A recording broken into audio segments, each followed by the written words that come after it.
আপনাদের ফুলের সৌরভ সারা দেশে ছড়িয়ে পড়বে।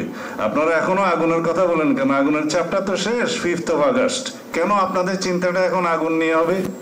আপনারা পুষ্প নিয়ে এখন চিন্তা করতে পারেন না? পাথরের বাগানে পুষ্প ফোটানোর চিন্তা করতে পারেন না?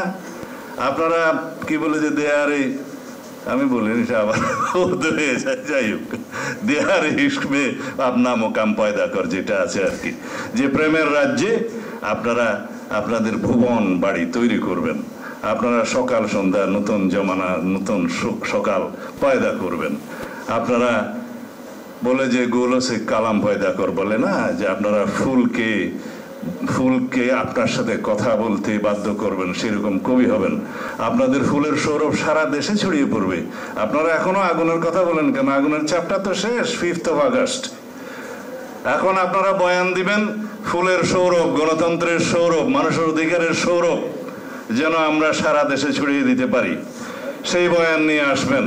যে সমস্ত কলম, আমি এখন বললে তো যে সমস্ত কলমজীবীরা শেখ হাসিনাকে সার্ভিস দিয়েছে, স্বৈরাচারকে সার্ভিস দিয়েছে, তারা গণহত্যার সময় তাদের কলম বন্ধ হয়ে গেছিল, কালি বন্ধ হয়ে গেছিল।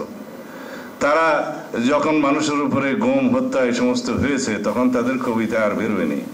সেই রকম একটি শ্রেণী বাংলাদেশে পয়দা হয়েছিল। তাদের বিরুদ্ধে আপনারা ওই আগ্নেয়গিরির লাভাটা পয়দা করবেন আর জনগণের উদ্দেশ্যে ফুলের সৌরভ দেবেন গণতন্ত্রের জন্য। আমরা আপনাদের উদ্দেশ্যে শুধু এটা বলতে চাই, আপনারা হচ্ছেন ঈগলের মতো, শাহীন যাকে বলে।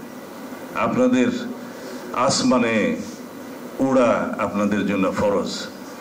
আপনাদের জন্য সুলতানি গম্বুজে অবসর নেওয়ার জন্য বসার সময় আপনাদের নয়। আপনারা পাহাড়ের চট্টানে বসার মতো ঈগল।